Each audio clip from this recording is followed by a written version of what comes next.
अगर मैं तुमसे कहूं कि हर वह स्त्री जिससे तुम मिलते हो, जिसे तुम प्रेम करते हो, वह तुम्हें सिर्फ एक व्यक्ति के रूप में नहीं दिखती, बल्कि एक ऐसे दूसरा के रूप में भी दिखती है जिसे समाज ने परिभाषित किया है।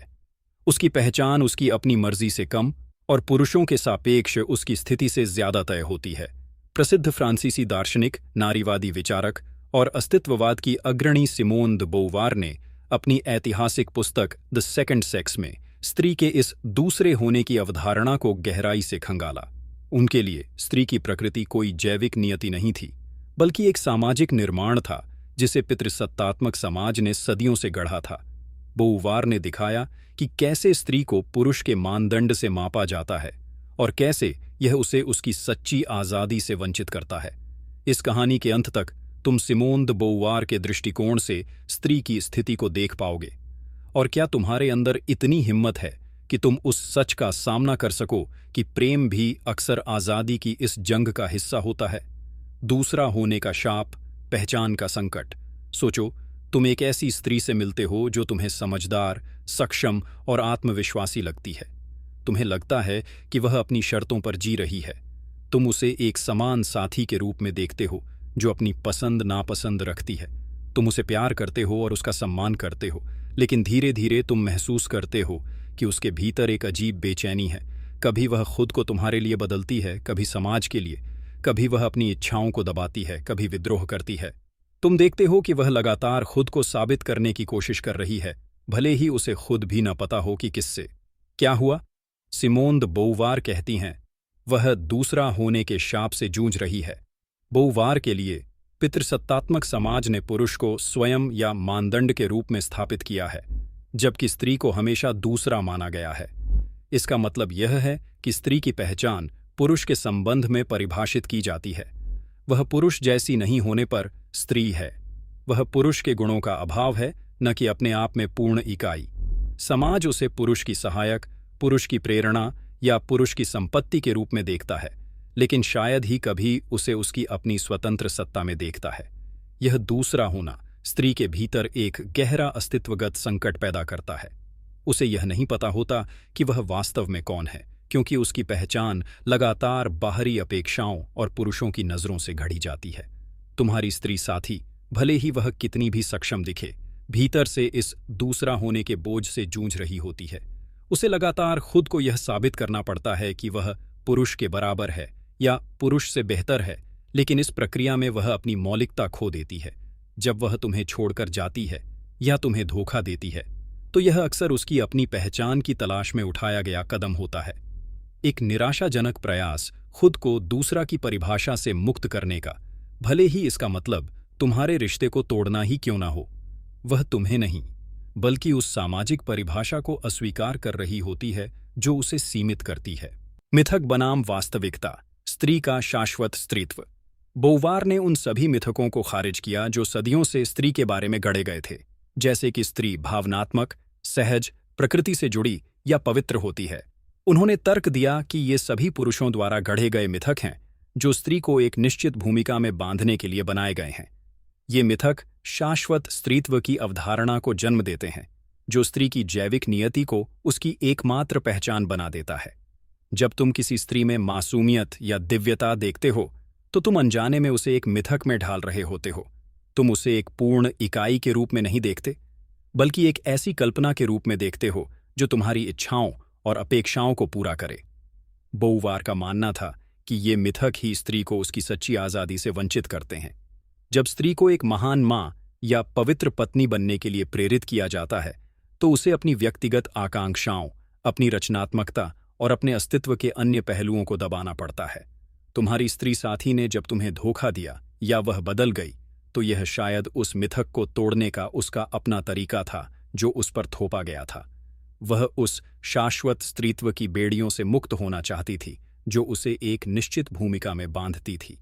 पुरुष अक्सर इन मिथकों को सच मान लेते हैं, और जब स्त्री उनसे अलग व्यवहार करती है तो वे भ्रमित या आहत होते हैं। बोवार का संदेश यह है कि पुरुष को इन मिथकों से परे देखना सीखना चाहिए और स्त्री को उसकी जटिल, विरोधाभासी वास्तविकता में स्वीकार करना चाहिए। ट्रांसेंडेंस बनाम इमैनेंस, स्वतंत्रता की जंग। बोवार के अस्तित्ववादी दर्शन का केंद्र ट्रांसेंडेंस और इमैनेंस के बीच का द्वंद्व था। ट्रांसेंडेंस, यह आगे बढ़ने की मानवीय क्षमता है, अपने आप से परे जाने की, अपने भविष्य को बनाने की, अपने लक्ष्यों को प्राप्त करने की और अपनी आज़ादी का प्रयोग करने की। यह सक्रिय, रचनात्मक और भविष्य उन्मुख है। बोउवार का मानना था कि पुरुष को ऐतिहासिक रूप से ट्रांसेंडेंस के रूप में देखा गया है, वह जो दुनिया को बदलता है, खोज करता है और निर्माण करता है। इमैनेंस, यह सीमाओं में रहने, दोहराव, निष्क्रियता और वर्तमान में जकड़े रहने की स्थिति है। यह वह स्थिति है जहां व्यक्ति केवल उपभोग करता है और प्रजनन करता है, लेकिन अपने लिए कुछ नया नहीं बनाता। बोउवार ने तर्क दिया कि स्त्री को समाज द्वारा इमैनेंस की स्थिति में धकेला गया है, उसे घर तक सीमित किया गया है, बच्चों के पालन पोषण तक सीमित किया गया है और उसे अपनी व्यक्तिगत आकांक्षाओं को दबाने के लिए मजबूर किया गया है। जब तुम्हारी स्त्री साथी बेचैन महसूस करती है, तो वह शायद इमैनेंस की इस स्थिति से बाहर निकलने और ट्रांसेंडेंस की ओर बढ़ने के लिए संघर्ष कर रही होती है। वह केवल एक पत्नी या प्रेमिका बनकर संतुष्ट नहीं रहना चाहती, बल्कि वह अपनी क्षमताओं का विस्तार करना चाहती है, अपने लिए एक अर्थपूर्ण अस्तित्व बनाना चाहती है। जब वह अपने रिश्ते को तोड़ती है, तो यह अक्सर उसकी आज़ादी की तलाश में एक कठोर कदम होता है, एक प्रयास खुद को उस इमैनेंस से मुक्त करने का जो उसे बांधे हुए थी। पुरुष के लिए यह समझना महत्वपूर्ण है कि प्रेम में भी स्त्री को उसकी ट्रांसेंडेंस की अनुमति देनी होगी। उसे उसके सपनों, उसकी महत्वाकांक्षाओं और उसकी व्यक्तिगत विकास की इच्छा का सम्मान करना होगा। उसे एक दूसरे के रूप में नहीं, बल्कि एक समान अस्तित्व के रूप में देखना होगा जो अपनी आज़ादी का दावा करता है। प्रेम में प्रामाणिकता, अस्तित्ववादी संबंध। बोउवार ने प्रामाणिकता, ऑथेंटिसिटी पर बहुत जोर दिया। स्वयं के प्रति सच्चा होना, अपनी आज़ादी का ईमानदारी से प्रयोग करना और अपने चुनाव की जिम्मेदारी लेना। प्रेम में इसका मतलब यह है कि तुम्हें और तुम्हारी साथी को एक दूसरे को उनकी संपूर्ण स्वतंत्र सत्ता में स्वीकार करना चाहिए, न कि एक दूसरे पर कोई भूमिका या अपेक्षाएं थोपना। बोउवार के अनुसार सच्चा प्रेम तभी संभव है जब दो अस्तित्व एक दूसरे को अपनी पूर्ण आज़ादी में स्वीकार करें। यह आज़ादी भयावह हो सकती है, क्योंकि इसका मतलब है कि कोई भी व्यक्ति दूसरे का गुलाम नहीं है और कोई भी रिश्ता किसी भी समय समाप्त हो सकता है। लेकिन यही आज़ादी प्रेम को उसका सच्चा मूल्य देती है। जब तुम किसी स्त्री को उसकी आज़ादी में प्रेम करते हो, तो तुम उसे दूसरे के रूप में नहीं देखते, बल्कि एक ऐसे व्यक्ति के रूप में देखते हो जो अपने आप में पूर्ण है। यह प्रेम अधिक सम्मानजनक, अधिक गहरा और अधिक प्रामाणिक होता है। तो क्या तुम इस आज़ादी को समझने और स्वीकार करने के लिए तैयार हो? क्या तुम एक ऐसी स्त्री को प्रेम करने के लिए तैयार हो जो तुम्हारी अपेक्षाओं को तोड़ सकती है, जो अपने दूसरे होने के बंधन से मुक्त होना चाहती है और जो अपनी आज़ादी का दावा करती है, भले ही इसका मतलब तुम्हें अकेला छोड़ना ही क्यों न हो? सिमोन द बोउवार का संदेश यही था, कोई भी पैदा नहीं होता स्त्री, बल्कि बनाया जाता है स्त्री। ये समझना कि स्त्री की पहचान एक सामाजिक निर्माण है, तुम्हें उसे अधिक समग्रता से देखने और उसके साथ एक सच्चा, प्रामाणिक संबंध बनाने में मदद करेगा। अगर सिमोन द बोउवार के इस विचार ने तुम्हें भीतर तक झकझोर दिया है, तो कमेंट में दूसरा लिखो। परिस्थिति का बोझ, स्त्री का अस्तित्वगत कैद। सोचो, तुम एक स्त्री से मिलते हो जो बहुत प्रतिभाशाली है, लेकिन वह अपने करियर में उस मुकाम तक नहीं पहुंच पाती जहां वह पहुंच सकती थी, या वह अपनी व्यक्तिगत महत्वाकांक्षाओं को दबा देती है ताकि परिवार या रिश्ते की जरूरतों को पूरा कर सके। तुम सोचते हो कि यह उसकी व्यक्तिगत पसंद है, या शायद उसमें उतनी दृढ़ता नहीं थी। क्या हुआ? सिमोन द बोउवार कहती हैं, वह अपनी परिस्थिति की कैद में है। बोउवार ने इस बात पर जोर दिया कि स्त्री का अस्तित्व उसके लिंग से नहीं, बल्कि उसकी परिस्थिति से तय होता है। उनका प्रसिद्ध कथन है, कोई भी पैदा नहीं होता स्त्री, बल्कि बनाया जाता है स्त्री। इसका अर्थ है कि स्त्री की पहचान जैविक रूप से निर्धारित नहीं होती, बल्कि सामाजिक, आर्थिक, सांस्कृतिक और ऐतिहासिक कारकों द्वारा निर्मित होती है। स्त्री को पुरुषों के समान अवसर नहीं मिलते, उसे बचपन से ही कुछ खास भूमिकाओं के लिए तैयार किया जाता है और समाज लगातार उसे कमजोर या भावनात्मक होने की याद दिलाता है। तुम्हारी स्त्री साथी, जो तुम्हें लग रहा था कि उसने अपनी महत्वाकांक्षाएं छोड़ दीं या जो अपने आप में पूर्ण नहीं दिख रही थी, वह दरअसल अपनी परिस्थिति से जूझ रही थी। भले ही उसने सीधे तौर पर विरोध न किया हो, लेकिन समाज की अदृश्य बेड़ियां उसे बांधे हुए थीं। उसे घर, परिवार और सामाजिक अपेक्षाओं के बीच संतुलन बनाना पड़ता है, अक्सर अपनी कीमत पर। जब वह इन बंधनों से विद्रोह करती है, तो यह केवल तुम्हारे रिश्ते के खिलाफ विद्रोह नहीं होता, बल्कि उस पूरे सामाजिक ढांचे के खिलाफ विद्रोह होता है जिसने उसे सीमित किया था। पुरुष को यह समझना चाहिए कि स्त्री का व्यवहार अक्सर उसकी व्यक्तिगत पसंद से कम और उसकी सामाजिक परिस्थिति से अधिक प्रभावित होता है। उसे स्त्री की इस अस्तित्वगत कैद को पहचानना होगा, न कि केवल उसके व्यवहार को सतही रूप से देखना होगा। प्रेम में बैड फेथ, आज़ादी से पलायन। बोवार के दर्शन का एक महत्वपूर्ण पहलू बैड फेथ की अवधारणा है। यह तब होता है जब व्यक्ति अपनी आज़ादी से भागने की कोशिश करता है और अपनी जिम्मेदारियों को स्वीकार करने से इनकार करता है। बैड फेथ में जीने वाला व्यक्ति खुद को किसी बाहरी शक्ति जैसे नियति, समाज या यहाँ तक कि प्रेम के हाथों का मोहरा मानता है, बजाय इसके कि वह अपनी आज़ादी और अपने चुनाव की जिम्मेदारी ले। प्रेम संबंधों में बोवार ने बैड फेथ के कई रूपों को उजागर किया। पुरुष की ओर से, जब पुरुष स्त्री को अपनी देवता या मुक्तिदाता के रूप में देखता है या उसे एक संपत्ति के रूप में रखता है, वह अपनी स्वयं की आज़ादी और जिम्मेदारी से भागकर स्त्री पर अपनी खुशी की जिम्मेदारी डाल देता है। वह स्त्री को एक वस्तु बना देता है, अपनी इच्छाओं की पूर्ति का साधन। स्त्री की ओर से, जब स्त्री अपनी आज़ादी से भागकर पुरुष पर पूरी तरह निर्भर हो जाती है या खुद को पीड़ित के रूप में देखती है, वह अपनी व्यक्तिगत आकांक्षाओं को छोड़ देती है और खुद को पुरुष की सेवा में समर्पित कर देती है। वह सोचती है कि प्रेम उसे पूर्ण बना देगा, जबकि वास्तव में वह अपनी आज़ादी से पलायन कर रही होती है। तुम्हारी अच्छी लड़की जो तुम्हें छोड़कर गई, हो सकता है कि वह इस बैड फेथ के चक्र को तोड़ने की कोशिश कर रही हो, अपनी आज़ादी को फिर से हासिल करने के लिए, भले ही वह अनजाने में ही क्यों न हो। बोवार का संदेश यह है कि सच्चा प्रेम केवल तभी संभव है जब दोनों पक्ष बैड फेथ से बचें और अपनी अपनी आज़ादी को पूरी तरह से स्वीकार करें। इसका मतलब है कि तुम्हें यह समझना होगा कि कोई भी व्यक्ति दूसरे को पूरा नहीं कर सकता। तुम दोनों को अपनी अपनी आज़ादी में पूर्ण होना होगा और फिर उस आज़ादी के आधार पर एक संबंध बनाना होगा। प्रेम में रेसिप्रोसिटी, समानता की नींव।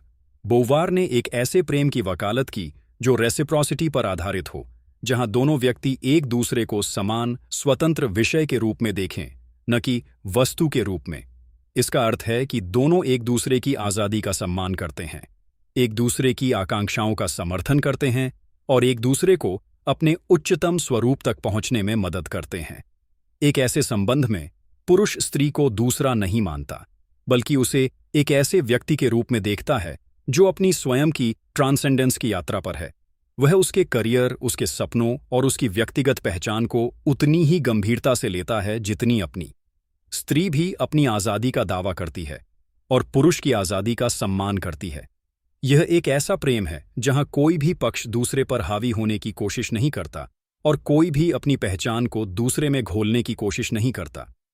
तुम्हारे लिए यह समझना महत्वपूर्ण है कि प्रेम में समानता केवल अधिकारों की समानता नहीं है, बल्कि अस्तित्वगत समानता है।